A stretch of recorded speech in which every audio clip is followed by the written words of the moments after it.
ہمیں عاصم نے حدیث بیان کی، کہا ہم بالکل نو عمر لڑکے تھے جو ابو عبد الرحمن سلمی کے پاس حاضر ہوتے تھے۔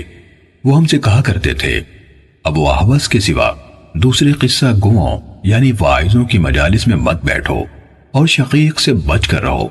شقیق خوارج کا نقطہ نظر رکھتا تھا، یہ ابو وائل نہیں بلکہ شقیق ذبیح ہے۔ صحیح مسلم حدیث نمبر 51۔ جریر کہتے ہیں میں جابر بن یزید جعفی سے ملا تو میں نے اسے حدیث نہ لکھی، وہ رجعت پر ایمان رکھتا تھا۔ صحیح مسلم حدیث نمبر 52۔ مسعر نے کہا ہم سے جابر بن یزید جعفی نے ان بدعتوں سے پہلے جو اس نے گھڑی حدیث بیان کی۔ صحیح مسلم حدیث نمبر 53۔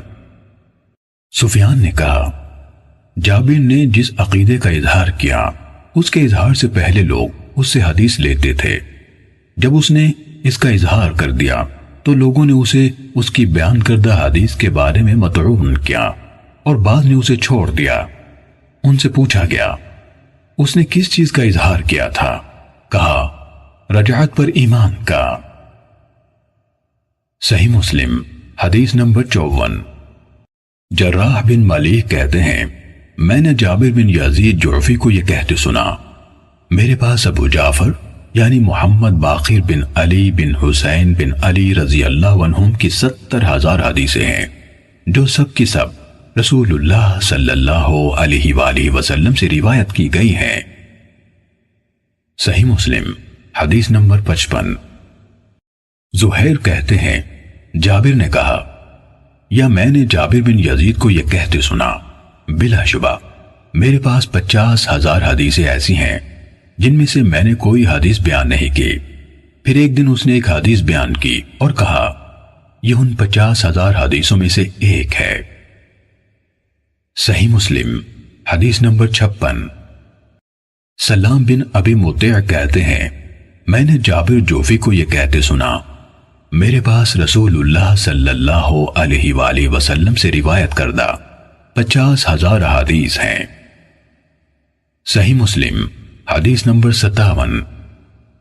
سفیان بن عیینہ نے کہا میں نے ایک آدمی سے سنا اس نے جابر سے ارشاد ربانی فلن ابرح الارض حتى يأذن لي ابی او يحكم اللہ لی وهو خیر الحاکمین، یعنی اب میں اس زمین سے ہرگز نہ ہلوں گا یہاں تک کہ میرا باپ مجھے اجازت دے یا اللہ میرے لیے فیصلہ کر دے، اور وہ سب فیصلہ کرنے والوں سے بہتر ہے کے بارے میں سوال کیا تو جابر نے کہا اس کی تفسیر ابھی ظاہر نہیں ہوئی۔ سفیان نے کہا اور اس نے یہ جھوٹ بولا تو ہم نے سفیان سے کہا اس سے مراد اس کی کیا تھی؟ انہوں نے کہا روافظ کہتے ہیں حضرت علی رضی اللہ عنہ بادلوں میں ہیں، ان کی اولاد میں سے جو کوئی خروج کرے گا ہم اس کے ساتھ خروج نہیں کریں گے حتیٰ کہ آسمان کی طرف سے پکارنے والا یعنی اس کی مراد علی سے ہے پکارے، یقیناً وہی پکارے گا کہ فلاں کے ساتھ مل کر خروج کرو۔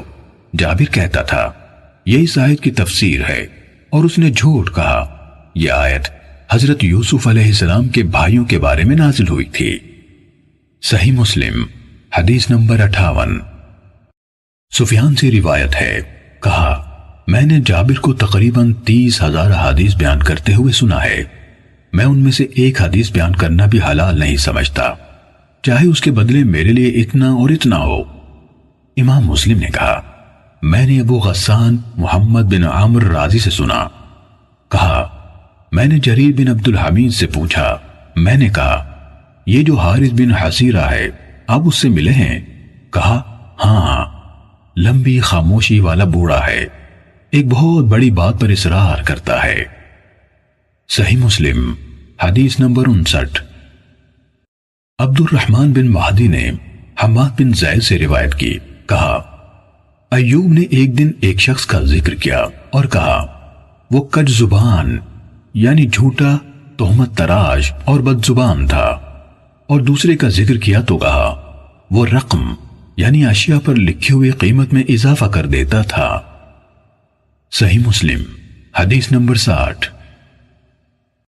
سلیمان بن حرب نے کہا ہمیں حماد بن زید نے بیان کیا، کہا ایوب نے کہا میرا ایک ہمسایہ ہے، پھر زہد و ورع میں اس کی فضیلت کا ذکر کیا، اگر وہ میرے سامنے 2 کھجوروں کے بارے میں گواہی دے تو میں اس میں بھی اس کی شہادت قابل قبول نہ سمجھوں گا۔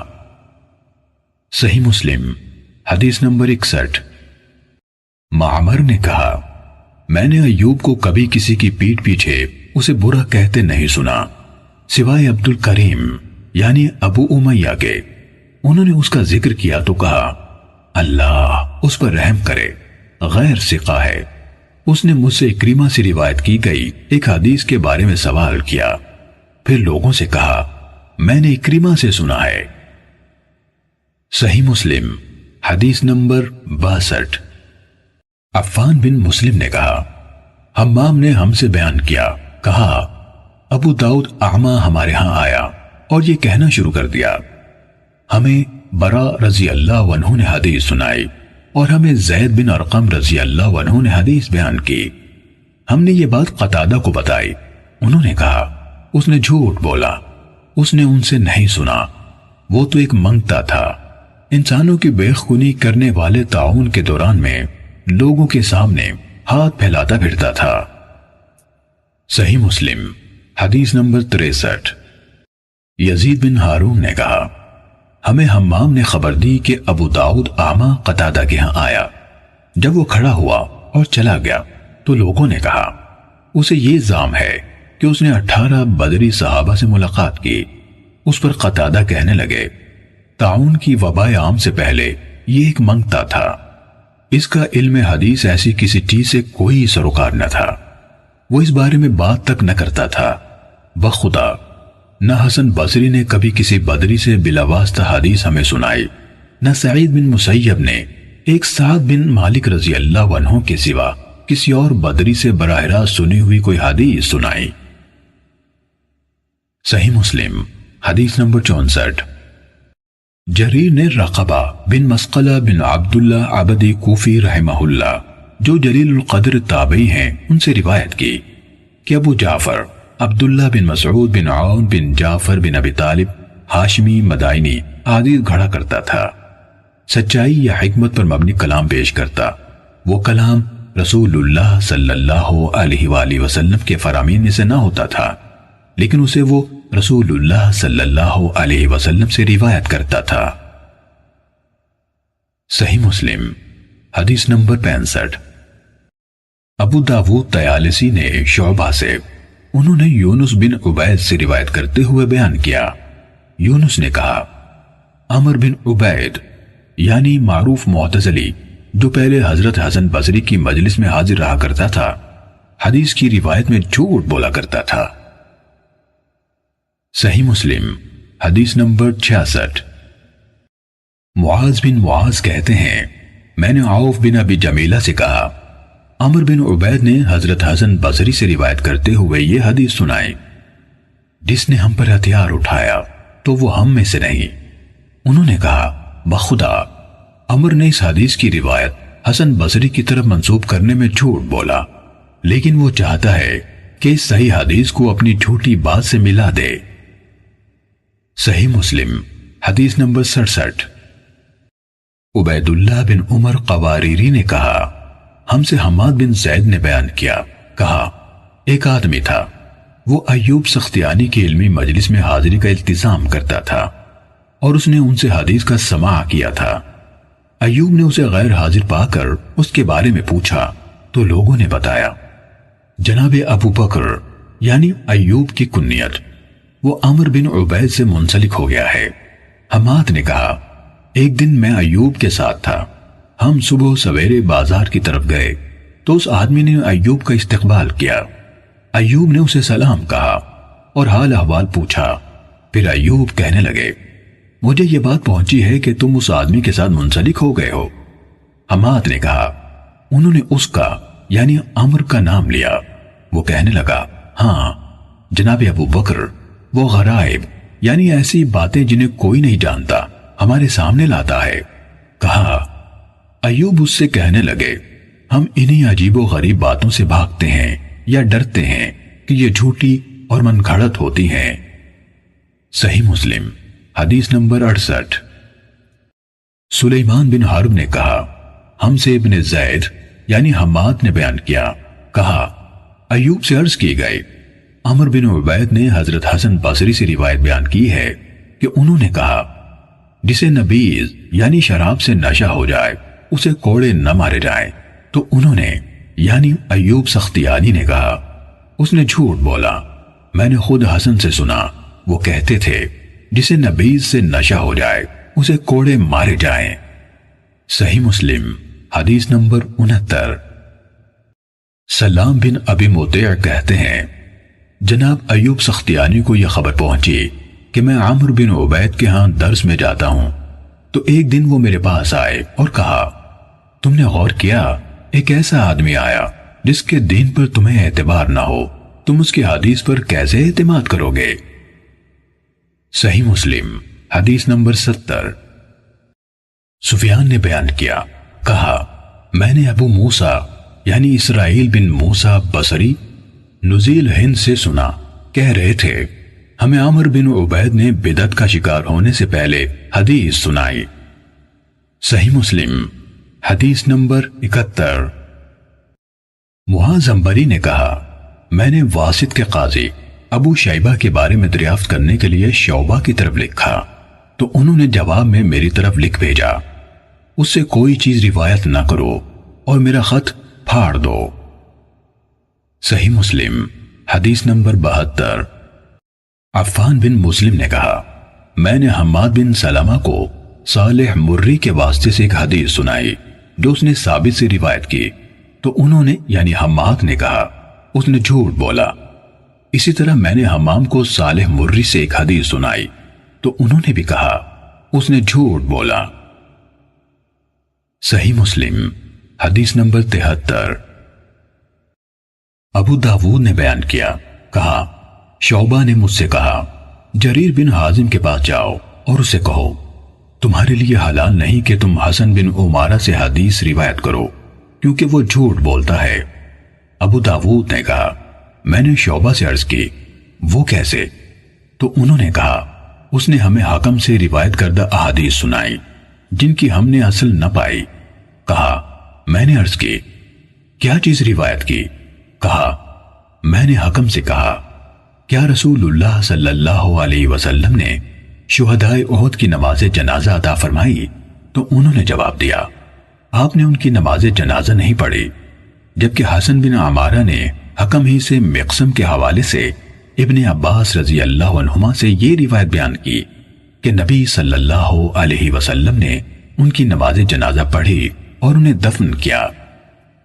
اسی طرح میں نے حکم سے پوچھا، آپ اولاد زنا کے بارے میں کیا کہتے ہیں؟ کہا، ان کا جنازہ پڑھا جائے گا۔ میں نے پوچھا، یہ روایت کس حوالے سے بیان کی جاتی ہے؟ کہا، حضرت حسن بصری سے، جبکہ حسن بن عمارہ نے کہا، ہم سے حکم نے یحییٰ بن جزار کے حوالے سے یہ روایت حضرت علی رضی اللہ عنہ سے بیان کی۔ صحیح مسلم حدیث نمبر 74۔ حسن حلوانی نے کہا، میں نے یزید بن ہارون سے سنا، انہوں نے زیاد بن میمون کا ذکر کرتے ہوئے کہا، میں نے حلف اٹھایا ہے کہ میں اس سے اور خالد بن محدود سے کبھی روایت نہ کروں گا، اور کہا، میں زیاد بن میمون سے ملا، اس سے ایک حدیث سنانے کا کہا تو اس نے مجھے وہ حدیث بکر مزنی سے روایت کر کے سنائی۔ پھر کچھ عرصے بعد میں دوبارہ اس کے پاس گیا تو اس نے وہی حدیث مورخ سے بیان کی۔ پھر ایک بار اور اس کے پاس گیا تو اس نے وہی حدیث حسن بصری سے سنائی۔ وہ یعنی یزید بن ہارون ان دونوں یعنی زیاد بن میمون اور خالد بن محدود کو جھوٹ کی طرف منسوب کرتے تھے۔ حلوانی نے کہا، میں نے عبد الصمد سے حدیث سنی اور ان کے سامنے زیاد بن میمون کا ذکر کیا تو انہوں نے اس کی نسبت جھوٹ کی طرف کی۔ صحیح مسلم حدیث نمبر 75۔ محمود بن غیلان نے کہا، میں نے ابو داود طیالسی سے کہا، آپ نے عباد بن منصور سے بہت زیادہ روایتیں لی ہیں، پھر کیا ہوا کہ آپ نے اتارہ والی روایت جو نضر بن شمیل نے ہمارے سامنے بیان کی ان سے نہیں سنی؟ انہوں نے مجھ سے کہا، خاموش رہو، میں اور عبد الرحمن بن مہدی زیاد بن میمون سے ملے اور اس سے پوچھتے ہوئے کہا، یہ احادیث جو تم حضرت انس رضی اللہ عنہ سے روایت کرتے ہو کیا ہیں؟ تو وہ کہنے لگا، تم دونوں دیکھو کہ ایک آدمی گناہ کرتا ہے پھر توبہ کر لیتا ہے تو کیا اللہ اس کی توبہ قبول نہیں کرتا؟ کہا، ہم نے کہا ہاں۔ اس نے کہا، میں نے ان حدیث میں سے انس رضی اللہ عنہ سے کچھ نہیں سنا، نہ کم نہ زیادہ۔ اگر لوگ نہیں جانتے تو کیا تم دونوں بھی نہیں جانتے کہ میں انس رضی اللہ عنہ سے نہیں ملا؟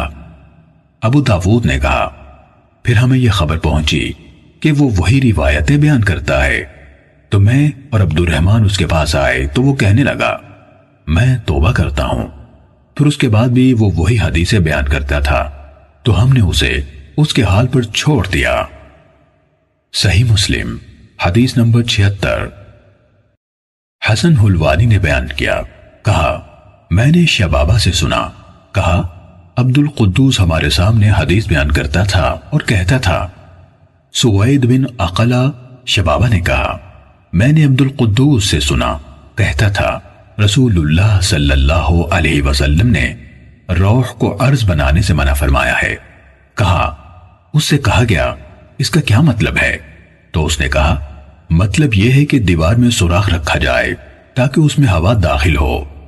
امام مسلم نے کہا، میں نے عبید اللہ بن عمر قواریری سے سنا، کہہ رہے تھے، میں نے حماد بن زید سے سنا، وہ مہدی بن ہلال کے علمی مجلس منعقد کرنے سے چند دن بعد ایک آدمی سے کہہ رہے تھے، یہ نمکین چشمہ کیا ہے جو آپ کی طرف سے پھوٹا ہے؟ اس نے کہا، ہاں اے ابو اسماعیل، آپ کی بات ٹھیک ہے۔ صحیح مسلم حدیث نمبر 77۔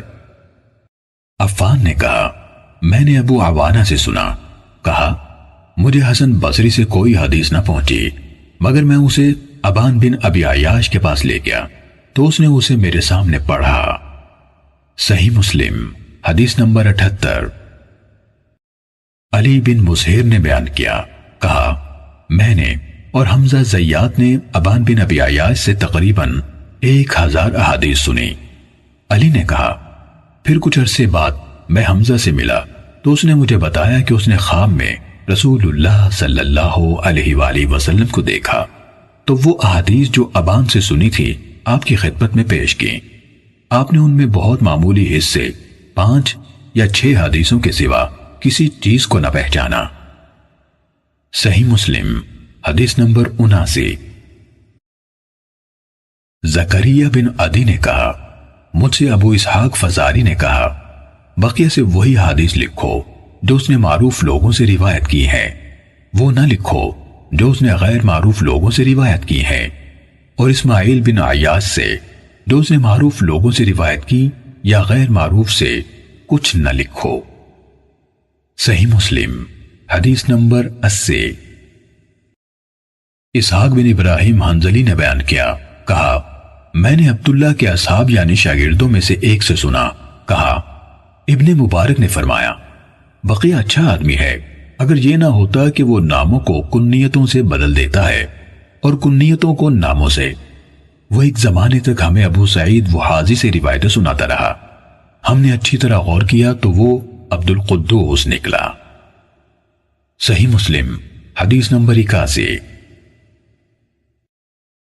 عبد الرزاق کہتے ہیں، میں نے ابن مبارک کو ایسا کرتے نہیں دیکھا کہ وہ کھل کر اپنی یہ بات یعنی رائے کہہ دیں کہ فلاں جھوٹا ہے، سوائے عبد القدوس کے میں نے انہیں خود یہ کہتے سنا کہ وہ جھوٹا ہے۔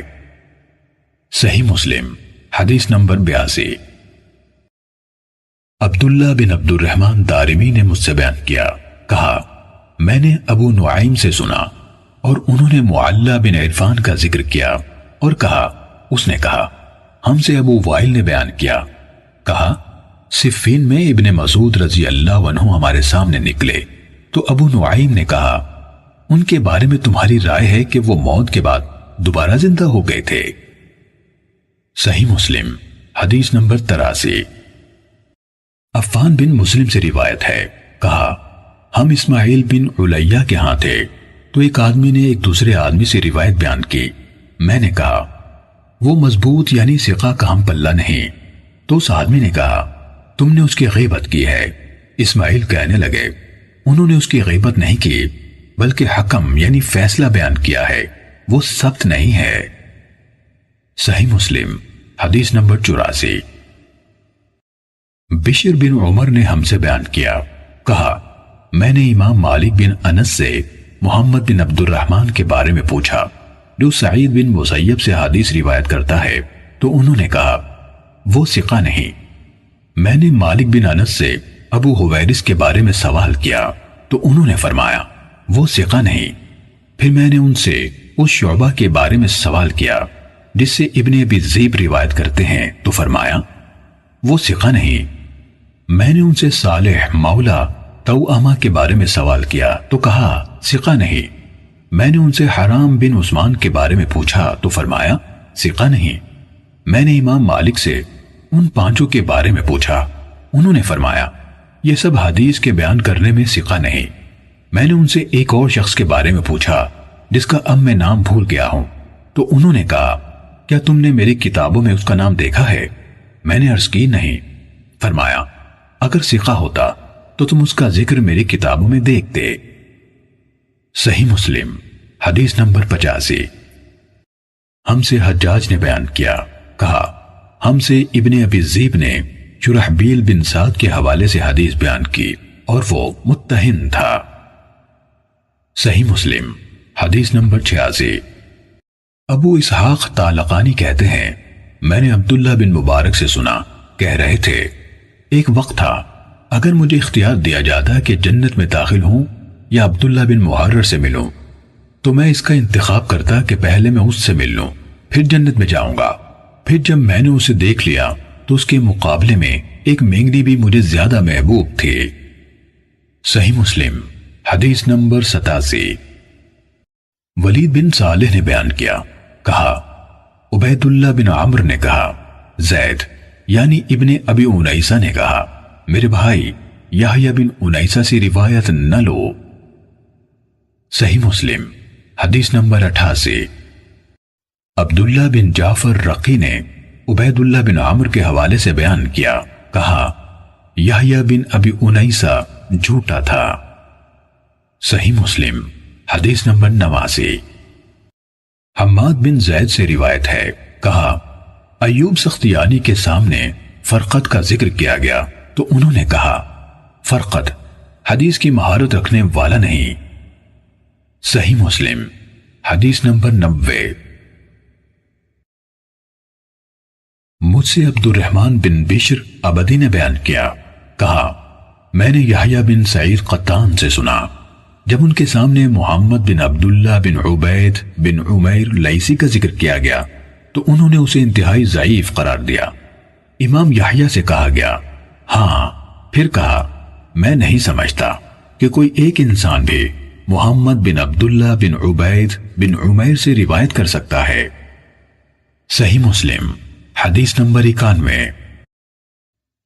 بشر بن حکم نے بیان کیا، کہا میں نے یحییٰ بن سعید قطان سے سنا، انہوں نے حکیم بن جبیر اور عبد الاعلی کو ضعیف قرار دیا۔ اسی طرح یحییٰ نے موسیٰ بن دینان کو بھی ضعیف قرار دیا اور کہا اس کی بیان کردہ حدیث ہوا جیسی ہے، اور موسیٰ بن دہقان اور عیسیٰ ابی عیسیٰ مدنی کو بھی ضعیف قرار دیا۔ کہا اور میں نے حسن بن عیسیٰ سے سنا، کہہ رہے تھے مجھ سے ابن مبارک نے فرمایا تم جب جریر کے پاس پہنچو تو 3 راویوں کی حدیث کے سوا اس کا سارا علم لکھ لینا، عبیدہ بن معتب، سری بن اسماعیل اور محمد بن سالم کی حدیث اس سے نہ لکھنا۔ امام مسلم رحمہ اللہ نے کہا اور اس کے معنی جو ہم نے ذکر کیا اہل حدیث کا کلام متہم راویوں میں اور ان کے عیوب بہت ہیں جس کے بیان کرنے سے کتاب لمبی ہو جائے گی، اور جس قدر ہم نے بیان کیا وہ کافی ہے اس شخص کے لیے جو قوم کا مذہب سمجھ بوجھ جائے۔ اور حدیثوں کے اماموں نے راویوں کا عیب کھول دینا ضروری سمجھا اور اس بات کا فتویٰ دیا۔ جب ان سے پوچھا گیا اس لیے کہ یہ بڑا اہم کام ہے، کیونکہ دین کی بات جب نقل کی جائے گی تو وہ کسی امر کے حلال ہونے کے لیے ہوگی یا حرام ہونے کے لیے، یا اس میں کسی بات کا حکم ہوگا یا کسی بات کی ممانعت ہوگی، یا کسی کام کی طرف رغبت دلائی جائے گی یا کسی کام سے ڈرایا جائے گا۔ بہرحال جب راوی سچا اور امانت دار نہ ہو پھر اس سے کوئی روایت کرے جو اس کے حال کو جانتا ہو اور وہ حال دوسرے سے بیان نہ کرے جو نہ جانتا ہو تو گنہگار ہوگا اور دھوکہ دینے والا ہوگا عام مسلمانوں کو۔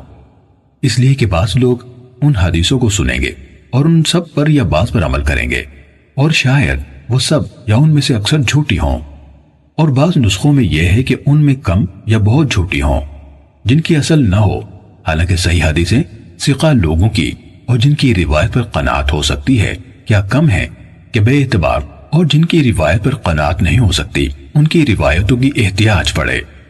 اور میں سمجھتا ہوں کہ جن لوگوں نے اس قسم کی ضعیف حدیثیں اور مجہول سندیں نقل کی ہیں اور ان میں مصروف ہیں اور وہ جانتے ہیں ان کے ضعف کو، تو ان کی غرض یہ ہے کہ عوام کے نزدیک اپنا کثرت علم ثابت کریں، اور اس لیے کہ لوگ کہیں سبحان اللہ، فلاں شخص نے کتنی زیادہ حدیثیں جمع کی ہیں، اور جس شخص کی یہ چال ہے اور اس کا یہ طریقہ ہے اس کا علم حدیث میں کچھ نہیں، اور وہ جاہل کہلانے کا زیادہ سزاوار ہے عالم کہلانے سے۔ امام مسلم رحمہ اللہ فرماتے ہیں کہ ہمارے زمانے میں بعض ایسے لوگوں نے جنہوں نے جھوٹ موٹ اپنے تئیں محدث قرار دیا ہے، اسناد کی صحت اور سقم میں ایک قول بیان کیا ہے۔ اگر ہم بالکل اس کو نقل نہ کریں اور اس کا ابطال نہ لکھیں تو عمدہ تجویز ہوگی اور ٹھیک راستہ ہوگا، اس لیے کہ غلط بات کی طرف التفات نہ کرنا اس کو مٹانے کے لیے اور اس کے کہنے والے کا نام کھودنے کے لیے بہتر ہے، اور مناسب ہے جاہلوں کے لیے تاکہ ان کو خبر بھی نہ ہو اس غلط بات کی، مگر اس وجہ سے کہ ہم انجام کی برائی سے ڈرتے ہیں اور یہ بات دیکھتے ہیں کہ جاہل نئی بات پر فریفتہ ہو جاتے ہیں اور غلط بات پر جلد اعتقاد کر لیتے ہیں جو علماء کے نزدیک ساقط الاعتبار ہوتی ہے۔ ہم نے اس قول کی غلطی بیان کرنا اور اس کو رد کرنا، اس کا فساد و بطلان اور خرابیاں ذکر کرنا لوگوں کے لیے بہتر اور فائدہ مند خیال کیا، اور اس کا انجام بھی نیک ہوگا اگر اللہ عز و جل چاہے۔ اور اس شخص نے جس کے قول سے ہم نے گفتگو شروع کی اور جس کی فکر اور خیال کو ہم نے باطل کہا، یوں گمان کیا ہے کہ جو اسناد ایسی ہوں جس میں فلاں عن فلاں ہو، اور یہ بات معلوم ہو گئی کہ وہ دونوں ایک زمانے میں تھے، اور ممکن ہو کہ یہ حدیث ایک نے دوسرے سے سنی ہو اور اس سے ملا ہو، مگر ہم کو یہ معلوم نہیں ہوا کہ اس نے اس سے سنا ہے، نہ ہم نے کسی روایت میں اس بات کی تصریح پائی کہ وہ دونوں ملے تھے اور ان میں منہ در منہ بات چیت ہوئی تھی، تو ایسی اسناد سے جو حدیث روایت کی جائے وہ حجت نہیں ہے جب تک یہ بات معلوم نہ ہو کہ کم سے کم وہ دونوں اپنی عمر میں ایک بار ملے تھے اور ایک نے دوسرے سے بات چیت کی تھی، یا ایسی کوئی حدیث روایت کی جائے جس میں اس امر کا بیان ہو کہ ان دونوں کی ملاقات ایک یا زیادہ بار ہوئی تھی۔ اگر اس بات کا علم نہ ہو اور نہ کوئی حدیث ایسی روایت کی جائے جس سے ملاقات اور سماع کا ثبوت ہو، تو ایسی حدیث نقل کرنا جس سے ملاقات کا علم نہ ہو ایسی حالت میں حجت نہیں ہے، اور وہ حدیث موقوف رہے گی یہاں تک کہ ان دونوں کا سماع تھوڑا یا بہت دوسری روایت سے معلوم ہو۔ اور یہ قول اسناد کے باب میں اللہ تجھ پر رحم کرے ایک نیا ایجاد کیا ہوا ہے جو پہلے کسی نے نہیں کیا، نہ حدیث کے عالموں نے اس کی موافقت کی ہے، اس لیے کہ مشہور مذہب جس پر اتفاق ہے اہل علم کا، اگلے اور پچھلوں کا، وہ یہ ہے کہ جب کوئی ثقہ شخص کسی ثقہ شخص سے روایت کرے ایک حدیث کو اور ان دونوں کی ملاقات جائز اور ممکن ہو بے اعتبار سن اور عمر کے، اس وجہ سے کہ وہ دونوں ایک زمانے میں موجود تھے، اگرچہ کسی حدیث میں اس بات کی تصریح نہ ہو کہ وہ دونوں ملے تھے یا ان میں روبرو بات چیت ہوئی تھی، تو وہ حدیث حجت ہے اور وہ روایت ثابت ہے۔ البتہ اگر اس امر کی وہاں کوئی کھلی دلیل ہو کہ در حقیقت یہ راوی دوسرے راوی سے نہیں ملا یا اس سے کچھ نہیں سنا، تو وہ حدیث حجت نہ ہوگی، لیکن جب تک یہ امر مبہم رہے یعنی گول مول اور کوئی دلیل نہ سننے اور نہ ملنے کی نہ ہو، تو صرف ملاقات کا ممکن ہونا کافی ہوگا اور وہ روایت سما پر محمول کی جائے گی۔ پھر جس شخص نے یہ قول نکالا ہے یا اس کی حمایت کرتا ہے، اس سے یوں گفتگو کریں گے کہ خود تیرے ہی سارے کلام سے یہ بات نکلی کہ ایک ثقہ شخص کی روایت دوسرے ثقہ شخص سے حجت ہے جس پر عمل کرنا واجب ہے۔ پھر تو نے خود ایک شرط بعد میں بڑھا دی کہ جب یہ بات معلوم ہو جائے کہ وہ دونوں اپنی عمر میں ایک بار ملے تھے یا زیادہ اور ایک نے دوسرے سے سنا تھا۔ اب اس شرط کا ثبوت کسی ایسے شخص کے قول سے پانا ہے جس کا ماننا ضروری ہو۔ اگر ایسا قول نہیں ہے تو اور کوئی دلیل اپنے دعوے پر لانا۔ اگر وہ یہ کہے کہ اس باب میں سلف کا قول ہے یعنی اس شرط کے ثبوت کے لیے، تو کہا جائے گا کہاں ہے؟ لا، پھر نہ اس کو کوئی قول ملے گا اور نہ کسی اور کو۔ اور اگر وہ اور کوئی دلیل قائم کرنا چاہے تو پوچھیں گے وہ دلیل کیا ہے؟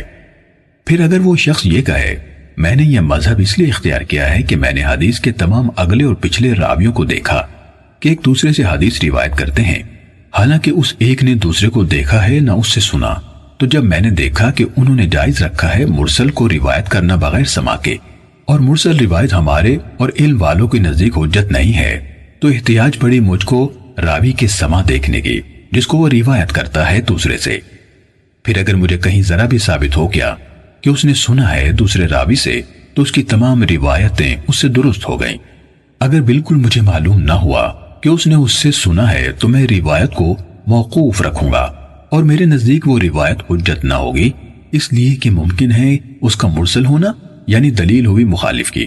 اب اس کا جواب آگے مذکور ہوتا ہے، تو اس سے کہا جائے گا اگر تیرے نزدیک حدیث کو ضعیف کرنے کی اور اس کو حجت نہ سمجھنے کی علت صرف ارسال کا ممکن ہونا ہے، جیسے اس نے خود کہا کہ جب سماع ثابت نہ ہو تو وہ روایت حجت نہ ہوگی کیونکہ ممکن ہے اس کا مرسل ہونا، تو لازم آتا ہے کہ تو کسی اسناد معینن کو نہ مانے جب تک اول سے لے کر آخر تک اس میں تصریح نہ ہو سماع کی، یعنی ہر راوی دوسرے سے یوں روایت کرے کہ میں نے اس سے سنا۔ مثلا جو حدیث ہم کو پہنچی ہشام کی روایت سے، اس نے اپنے باپ عروہ سے، اس نے سیدہ عائشہ رضی اللہ عنہا سے سنا ہے، جیسے ہم اس بات کو بالیقین جانتے ہیں کہ سیدہ عائشہ رضی اللہ عنہا نے رسول اللہ صلی اللہ علیہ وسلم سے سنا ہے۔ باوجود اس کے احتمال ہے کہ اگر کسی روایت میں ہشام یوں نہ کہے کہ میں نے عروہ سے سنا ہے یا عروہ نے مجھے خبر دی، بلکہ صرف عن عروہ کہے، تو ہشام اور عروہ کے بیچ میں ایک اور شخص ہو جس نے عروہ سے سن کر ہشام کو خبر دی ہو، اور خود ہشام نے اپنے باپ سے اس روایت کو نہ سنا ہو، لیکن ہشام نے اس کو مرسلاً روایت کرنا چاہا، اور جس کے ذریعے سے سنا اس کا ذکر مناسب نہ جانا۔ اور جیسے یہ احتمال ہشام اور عروہ کے بیچ میں ہے، ویسے ہی عروہ اور سیدہ عائشہ رضی اللہ عنہا کے بیچ میں ہو سکتا ہے۔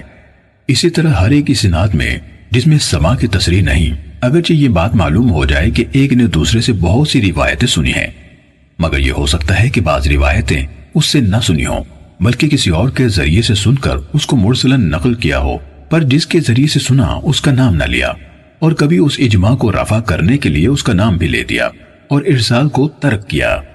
امام مسلم رحمہ اللہ فرماتے ہیں کہ یہ احتمال جو ہم نے بیان کیا صرف فرضی اور خیالی نہیں ہے، بلکہ موجود ہے حدیث میں اور جاری ہے بہت سے ثقہ محدثین کی روایتوں میں۔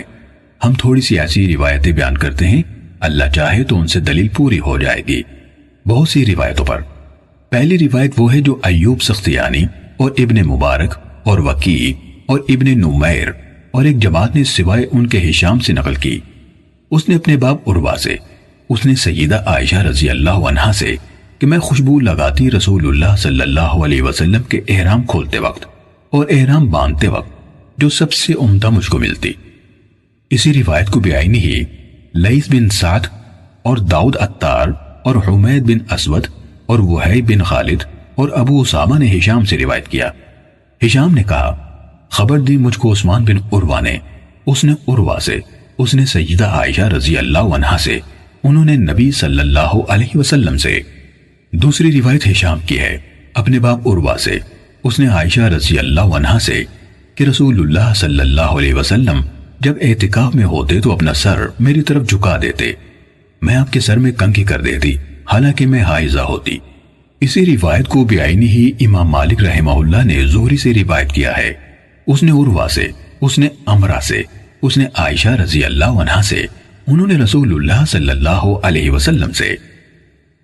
تیسری روایت وہ ہے جو زہری اور صالح بن ابی حسان نے ابو سلمہ سے نقل کیا، اس نے سیدہ عائشہ رضی اللہ عنہا سے کہ رسول اللہ صلی اللہ علیہ وسلم بوسہ لیتے تھے اور آپ روزے دار ہوتے۔ یحییٰ بن ابی کثیر نے اس بوسے کی حدیث کو یوں روایت کیا، خبر دی مجھے ابو سلمہ بن عبد الرحمن نے، ان کو خبر دی عمر بن عبدالعزیز نے، ان کو خبر دی عروہ نے، ان کو عائشہ صدیقہ رضی اللہ عنہا نے کہ رسول اللہ صلی اللہ علیہ وسلم ان کا بوسہ لیتے اور آپ روزے دار ہوتے۔ چوتھی روایت وہ ہے جو سفیان بن عیینہ وغیرہ نے عمر بن دینار سے کی، انہوں نے جابر رضی اللہ عنہ سے کہ رسول اللہ صلی اللہ علیہ وسلم نے ہم کو کھلایا گھوڑوں کا گوشت اور منع کیا پالتو گدھوں کے گوشت سے۔ اسی حدیث کو روایت کیا حماد بن زید نے عمر سے، انہوں نے محمد بن علی یعنی امام باقر سے، انہوں نے جابر سے، تو حماد بن زید نے عمر بن دینار اور جابر کے بیچ میں ایک واسطہ اور نقل کیا محمد بن علی کا، جو پہلی اسناد میں نہیں۔ اور اسی قسم کی حدیثیں بہت ہیں جن کا شمار کثیر ہے، اور جتنی ہم نے بیان کی وہ سمجھنے والوں کے لیے کافی ہیں۔ پھر جب علت اس شخص کے نزدیک جس کا قول ہم نے اوپر بیان کیا، حدیث کی خرابی اور توہین یہ ہوئی کہ ایک راوی کا سماع جب دوسرے راوی سے معلوم نہ ہو تو ارسال ممکن ہے، تو اس کے قول کے بھی موجب اس کو لازم آتا ہے ترک کرنا حجت کا ان روایتوں کے ساتھ جن کے راوی کا سماع دوسرے سے معلوم ہو چکا ہے، لیکن خاص اس روایت میں سماع کی تصریح نہیں۔ البتہ اس شخص کے نزدیک صرف وہی روایت حجت ہوگی جس میں سماع کی تصریح ہے، کیونکہ اوپر ہم بیان کر چکے ہیں کہ حدیث روایت کرنے والے اماموں کا حال مختلف ہوتا ہے، کبھی تو وہ ارسال کرتے اور جس سے انہوں نے سنا ہو اس کا نام نہیں لیتے، اور کبھی خوش ہوتے اور حدیث کی پوری اسناد جس طرح انہوں نے سنا ہے بیان کر دیتے، پھر اگر ان کو اتار ہوتا تو اتار بتلاتے، اور جو چڑھاؤ ہوتا تو چڑھاؤ بتلاتے، جیسے ہم اوپر صاف بیان کر چکے ہیں۔ اور ہم نے سلف کے اماموں میں سے جو حدیث کو استعمال کرتے تھے اور اسناد کی صحت اور سقم کو دریافت کرتے تھے، جیسے ایوب سختیانی اور ابن عون اور مالک بن انس اور شعبہ بن حجاج اور یحییٰ بن سعید قطان اور عبد الرحمن بن مہدی اور جو ان کے بعد ہیں، کسی کو نہیں سنا کہ وہ اسناد میں سماع کی تحقیق کرتے ہوں، جیسے یہ شخص دعویٰ کرتا ہے جس کا قول اوپر ہم نے بیان کیا۔ البتہ جنہوں نے ان میں سے راویوں کے سماع کی تحقیق کی ہے تو وہ ان راویوں کے جو مشہور ہیں تدلیس میں، اس وقت بے شک ایسے راویوں کے سماع سے بحث کرتے ہیں اور اس کی دریافت کرتے ہیں تاکہ ان سے تدلیس کا مرض دور ہو جائے، لیکن سماع کی تحقیق اس راوی میں جو مدلس نہ ہو جس طرح اس شخص نے بیان کیا، تو یہ ہم نے کسی امام سے نہیں سنا، ان اماموں میں سے جن کا ذکر ہم نے کیا اور جن کا نہیں کیا۔ اس قسم کی روایت میں سے عبداللہ بن یزید انصاری رضی اللہ عنہ کی روایت ہے، جو خود صحابی ہیں، انہوں نے دیکھا ہے رسول اللہ صلی اللہ علیہ وسلم کو، اور روایت کی ہے حذیفہ بن یمان اور ابو مسعود یعنی عقبہ بن عامر انصاری بدری سے، ہر ایک سے ایک ایک حدیث کو جس کو انہوں نے سند کیا ہے رسول اللہ صلی اللہ علیہ وسلم تک، مگر ان روایتوں میں اس بات کی تصریح نہیں کہ عبداللہ بن یزید نے سنا ان دونوں سے یعنی حذیفہ اور ابو مسعود سے سنا، اور نہ کسی روایت میں ہم نے یہ بات پائی کہ عبداللہ، حذیفہ اور ابو مسعود رضی اللہ عنہم سے روبرو ملے اور ان سے کوئی حدیث سنی، اور نہ کہیں ہم نے پایا کہ عبداللہ نے ان دونوں کو دیکھا کسی خالص روایت میں، مگر چونکہ عبداللہ خود صحابی تھے اور اس کا سن اتنا تھا کہ ملاقات ان کے حذیفہ رضی اللہ عنہ اور ابو مسعود رضی اللہ عنہ سے ممکن ہے، اس لیے روایت ان کے ساتھ محمول ہے اتصال پر، تو صرف امکان ملاقات کافی ہوا، جیسے امام مسلم کا مذہب ہے، اور کسی علم والے سے نہیں سنا گیا، نہ اگلے لوگوں سے، نہ ان سے جن سے ہم ملے ہیں کہ انہوں نے تان کیا ہو ان دونوں حدیثوں میں جن کو عبداللہ نے روایت کیا حذیفہ اور ابی مسعود رضی اللہ عنہما سے کہ یہ ضعیف ہیں، بلکہ یہ حدیثیں اور جو ان کے مشابہ ہیں صحیح حدیثوں میں سے ہیں اور قوی ہیں ان اماموں کے نزدیک جن سے ہم ملے ہیں، اور وہ ان کا استعمال جائز رکھتے ہیں اور ان سے حجت لیتے ہیں، حالانکہ یہی حدیثیں اس شخص کے نزدیک جس کا قول اوپر ہم نے بیان کیا، جو ثبوت ملاقات شرط کرتا ہے، واہی ہیں اور بیکار ہیں جب تک سماع عبداللہ کا حذیفہ اور ابو مسعود سے متحقق نہ ہو۔ اور اگر ہم سب ایسی حدیثوں کو جو اہل علم کے نزدیک صحیح ہیں اور اس شخص کے نزدیک ضعیف ہیں بیان کریں تو ان کا ذکر کرتے کرتے ہم تھک جائیں گے، اس قدر کثرت سے ہیں، لیکن ہم چاہتے ہیں کہ تھوڑی ان میں سے بیان کریں تاکہ باقی کے لیے وہ نمونہ ہوں۔ ابو عثمان نہدی یعنی عبد الرحمن جو 130 برس کے ہو کر مرے، اور ابو رافع سائغ یعنی نقی مدنی، ان دونوں نے زمانہ جاہلیت کا پایا ہے، لیکن رسول اللہ صلی اللہ علیہ وسلم کی صحبت میسر نہ ہوئی، ایسے لوگوں کو محضرم کہتے ہیں، اور رسول اللہ صلی اللہ علیہ وسلم کے بڑے بڑے بدری صحابیوں سے ملے ہیں اور روایتیں کی ہیں، پھر ان سے ہٹ کر اور صحابہ سے، یہاں تک کہ ابو ہریرہ اور ابن عمر اور ان کے مانند صحابیوں سے، ان میں سے ہر ایک نے ایک حدیث ابی بن کعب سے روایت کی ہے۔ انہوں نے رسول اللہ صلی اللہ علیہ وسلم سے، حالانکہ کسی روایت سے یہ ثابت نہیں ہوئی کہ ان دونوں نے ابی بن کعب کو دیکھا یا ان سے کچھ سنا۔ اور ابو عمرو شیبانی یعنی سعد بن ایاس نے، جس نے جاہلیت کا زمانہ پایا ہے، اور وہ رسول اللہ صلی اللہ علیہ وسلم کے زمانے میں جوان مرد تھا۔ اور ابو معمر عبداللہ بن سنحبرہ نے ہر ایک نے ان میں سے دو حدیثیں ابو مسعود انصاری سے روایت کی۔ انہوں نے رسول اللہ صلی اللہ علیہ وسلم سے، اور عبید بن عمیر نے ام المومنین ام سلمہ رضی اللہ عنہا سے ایک حدیث روایت کی۔ انہوں نے رسول اللہ صلی اللہ علیہ وسلم سے، اور عبید پیدا ہوئے رسول اللہ صلی اللہ علیہ وسلم کے زمانے میں، اور قیس بن ابی حازم نے جس نے رسول اللہ صلی اللہ علیہ وسلم کا زمانہ پایا ہے، ابو مسعود انصاری سے 3 حدیثیں روایت کی۔ اور عبد الرحمن بن ابی لیلہ نے جس نے سیدنا عمر رضی اللہ عنہ سے سنا ہے اور سیدنا علی رضی اللہ عنہ کی صحبت میں رہا، ایک حدیث انس بن مالک رضی اللہ عنہ سے روایت کی۔ اور ربیعی بن حراش نے عمران بن حسین سے 2 حدیثیں روایت کی۔ انہوں نے رسول اللہ صلی اللہ علیہ وسلم سے، اور ربیعی نے سیدنا علی رضی اللہ عنہ سے سنا ہے اور ان سے روایت کی ہے۔ اور نافع بن جبیر بن مطعم نے ابو شریح خزاعی سے ایک حدیث روایت کی۔ انہوں نے رسول اللہ صلی اللہ علیہ وسلم سے، اور نعمان بن ابی عیاش نے ابو سعید خدری رضی اللہ عنہ سے 3 حدیثیں روایت کی۔ انہوں نے رسول اللہ صلی اللہ علیہ وسلم سے، اور عطا بن یزید لیثی نے تمیم داری سے ایک حدیث روایت کی۔ انہوں نے رسول اللہ صلی اللہ علیہ وسلم سے، اور سلیمان بن یسار نے رافع بن خدیج سے ایک حدیث روایت کی۔ انہوں نے رسول اللہ صلی اللہ علیہ وسلم سے، اور عبید بن عبد الرحمن حمیری نے ابو ہریرہ رضی اللہ عنہ سے کئی حدیثیں روایت کی۔ انہوں نے رسول اللہ صلی اللہ علیہ وسلم سے۔ پھر یہ سب تابعین رحمہ اللہ علیہم جنہوں نے صحابہ رضی اللہ عنہم سے روایت کی ہے، جن کا ذکر ہم نے اوپر کیا، ان کا سماع ان صحابہ رضی اللہ عنہم سے کسی معین روایت میں معلوم نہیں ہوا، نہ ملاقات ہی ان صحابہ رضی اللہ عنہم کے ساتھ روایت سے ظاہر ہوئی، باوجود اس کے کہ یہ سب روایت حدیث اور روایت کے پہچاننے والوں کے نزدیک یعنی ائمہ حدیث کے نزدیک صحیح السند ہیں، اور ہم نہیں جانتے کہ کسی نے ان میں سے کسی روایت کو ضعیف کہا ہو یا اس میں سماع کی تلاش کی ہو۔ اس لیے کہ سماع ممکن ہے، اس کا انکار نہیں ہو سکتا، کیونکہ وہ دونوں ایک زمانے میں موجود تھے۔ اور یہ قول جس کو اس شخص نے نکالا ہے، جس کا بیان اوپر ہم نے کیا، حدیث کے ضعیف ہونے کے لیے اس علت کی وجہ سے مذکور ہوئی، اس لائق بھی نہیں کہ اس طرف التفات کریں یا اس کا ذکر کریں، اس لیے کہ یہ قول نیا نکالا ہوا ہے اور غلط اور فاسد ہے۔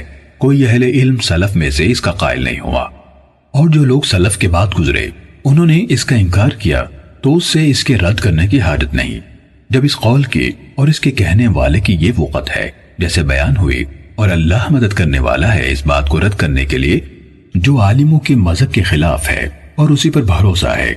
تمام ہوا مقدمہ مسلم کا، اب شروع ہوتا ہے بیان ایمان کا، جو اصل ہے تمام اعمال کا، اور جس پر موقوف ہے نجات آخرت کے عذاب سے۔ صحیح مسلم حدیث نمبر 92۔ قحمس نے ابن بریدہ سے، انہوں نے یحییٰ بن یعمر سے روایت کی، انہوں نے کہا کہ سب سے پہلا شخص جس نے بصرہ میں تقدیر سے انکار کی بات کی معبد جہنی تھا۔ میں یعنی یحییٰ اور حمید بن عبد الرحمن حمیری حج یا عمرے کے ارادے سے نکلے۔ ہم نے آپس میں کہا کاش رسول اللہ صلی اللہ علیہ وسلم کے صحابہ میں سے کسی کے ساتھ ہماری ملاقات ہو جائے تو ہم ان سے تقدیر کے بارے میں ان آج کل کے لوگوں کی کہی ہوئی باتوں کے متعلق دریافت کر لیں۔ توفیق الہی سے ہمیں حضرت عبداللہ بن عمر بن خطاب رضی اللہ عنہما مسجد میں داخل ہوتے ہوئے مل گئے۔ میں اور میرے ساتھی نے ان کو درمیان میں لے لیا، ایک ان کی دائیں طرف تھا اور دوسرا ان کی بائیں طرف۔ مجھے اندازہ تھا کہ میرا ساتھی گفتگو کا معاملہ میرے سپرد کرے گا، چنانچہ میں نے عرض کی، اے ابو عبد الرحمن، یہ عبداللہ بن عمر رضی اللہ عنہما کی کنیت ہے۔ واقع یہ ہے کہ ہماری طرف کچھ ایسے لوگ ظاہر ہوئے جو قرآن مجید پڑھتے ہیں اور علم حاصل کرتے ہیں، اور ان کے حالات بیان کیے۔ ان لوگوں کا خیال ہے کہ تقدیر کچھ نہیں، یعنی ہر کام نئے سرے سے ہو رہا ہے، یعنی پہلے سے اس بارے میں نہ کچھ طے ہے نہ اللہ کو اس کا علم ہے۔ ابن عمر رضی اللہ عنہما نے فرمایا، جب تمہاری ان لوگوں سے ملاقات ہو تو انہیں بتا دینا کہ میں ان سے بری ہوں اور وہ مجھ سے بری ہیں۔ اس ذات کی قسم جس کے نام کے ساتھ عبداللہ بن عمر حلف اٹھاتا ہے، اگر ان میں سے کسی کے پاس احد پہاڑ کے برابر سونا ہو اور وہ اسے خرچ بھی کر دے تو اللہ تعالیٰ اس کی طرف سے اس کو قبول نہیں فرمائے گا یہاں تک کہ وہ تقدیر پر ایمان لے آئے۔ پھر کہا، مجھے میرے والد عمر ابن خطاب رضی اللہ عنہ نے بتایا، ایک دن ہم رسول اللہ صلی اللہ علیہ وآلہ وسلم کی خدمت میں حاضر تھے کہ اچانک ایک شخص ہمارے سامنے نمودار ہوا۔ اس کے کپڑے انتہائی سفید اور بال انتہائی سیاہ تھے۔ اس پر سفر کا کوئی اثر دکھائی دیتا تھا، نہ ہم میں سے کوئی اسے پہچانتا تھا، حتیٰ کہ وہ آ کر نبی اکرم صلی اللہ علیہ وسلم کے پاس بیٹھ گیا اور اپنے گھٹنے آپ کے گھٹنوں سے ملا دیے اور اپنے ہاتھ آپ صلی اللہ علیہ وآلہ وسلم کی رانوں پر رکھ دیے اور کہا، اے محمد صلی اللہ علیہ وسلم، مجھے اسلام کے بارے میں بتائیے۔ رسول اللہ صلی اللہ علیہ وسلم نے فرمایا، اسلام یہ ہے کہ تم اس بات کی گواہی دو کہ اللہ تعالیٰ کے سوا کوئی عبادت کے لائق نہیں اور محمد صلی اللہ علیہ وسلم اس کے رسول ہیں۔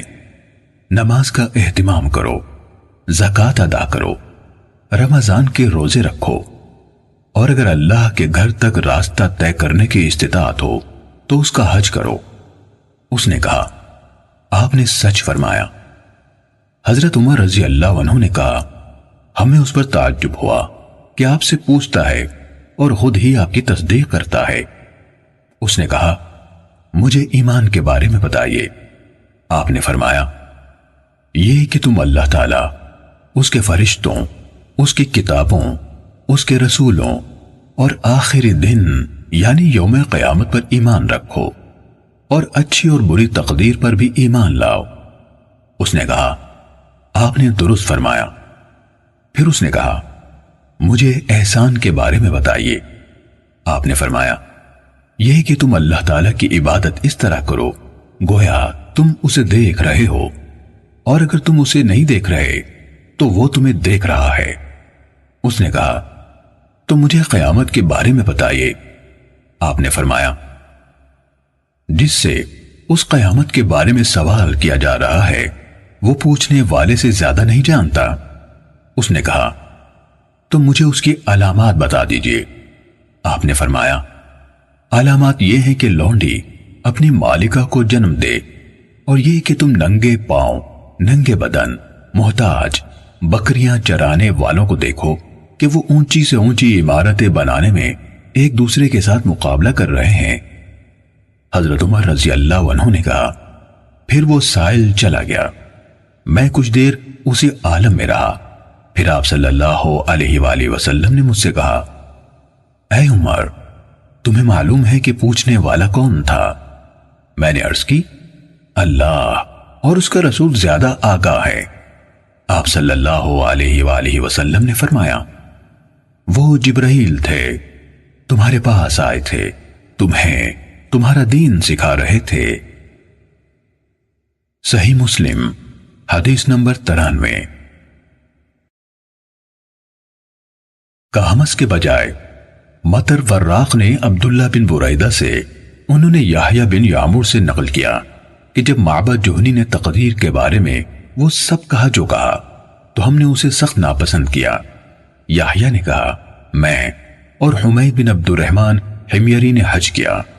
اس کے بعد انہوں نے کہمس کے واسطے سے بیان کردہ حدیث کے مطابق حدیث بیان کی، البتہ الفاظ میں کچھ کمی بیشی ہے۔ صحیح مسلم حدیث نمبر 94۔ عبداللہ بن بریدہ کے ایک تیسرے شاگرد عثمان بن غیاث نے یحییٰ بن یعمر اور حمید بن عبد الرحمن دونوں سے روایت کی۔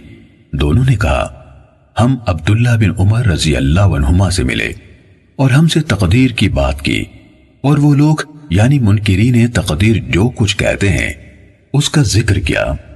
اس کے بعد عثمان بن غیاث نے سابقہ راویوں کے مطابق حضرت عمر رضی اللہ عنہ سے مرفوعاً روایت کی۔ اس روایت میں کچھ الفاظ زیادہ ہیں اور کچھ انہوں نے کم کیے ہیں۔ صحیح مسلم حدیث نمبر 95۔ معتمر کے والد سلیمان بن ترخان نے یحییٰ بن یعمر سے، انہوں نے عبداللہ بن عمر رضی اللہ عنہما سے، انہوں نے حضرت عمر رضی اللہ عنہ سے، اور انہوں نے نبی صلی اللہ علیہ وآلہ وسلم سے اسی طرح روایت کی جس طرح مذکورہ اساتذہ نے روایت کی۔ صحیح مسلم حدیث نمبر 96۔ اسماعیل بن ابراہیم یعنی ابن الیہ نے ابو حیان سے، انہوں نے ابو زرعہ بن عمر بن جریر سے، اور انہوں نے حضرت ابو ہریرہ رضی اللہ عنہ سے روایت کی، کہا رسول اللہ صلی اللہ علیہ وسلم ایک دن لوگوں کے سامنے تشریف فرما تھے۔ ایک آدمی آپ صلی اللہ علیہ وسلم کے پاس آیا اور پوچھا، اے اللہ کے رسول، ایمان کیا ہے؟ آپ نے فرمایا، تم اللہ تعالیٰ، اس کے فرشتوں، اس کی کتاب، قیامت کے روز اس سے ملاقات، اس کے سامنے حاضری اور اس کے رسولوں پر ایمان لاؤ، اور آخری بار زندہ ہو کر اٹھنے پر بھی ایمان لے آؤ۔ اس نے کہا، اے اللہ کے رسول، اسلام کیا ہے؟ آپ نے فرمایا، اسلام یہ ہے کہ اللہ تعالیٰ کی عبادت کرو، اس کے ساتھ کسی چیز کو شریک نہ ٹھہراؤ، لکھی یعنی فرض کی گئی نمازوں کی پابندی کرو، فرض کی گئی زکوٰۃ ادا کرو، اور رمضان کے روزے رکھو۔ اس نے کہا، اے اللہ کے رسول، احسان کیا ہے؟ آپ صلی اللہ علیہ وسلم نے فرمایا، اللہ تعالیٰ کی عبادت اس طرح کرو گویا تم اسے دیکھ رہے ہو، اور اگر تم اسے نہیں دیکھ رہے ہو تو وہ یقیناً تمہیں دیکھ رہا ہے۔ اس نے کہا، اے اللہ کے رسول، قیامت کب قائم ہوگی؟ آپ صلی اللہ علیہ وسلم نے فرمایا، جس سے سوال کیا گیا ہے وہ اس کے بارے میں پوچھنے والے سے زیادہ آگاہ نہیں، لیکن میں تمہیں قیامت کی نشانیاں بتا دیتا ہوں۔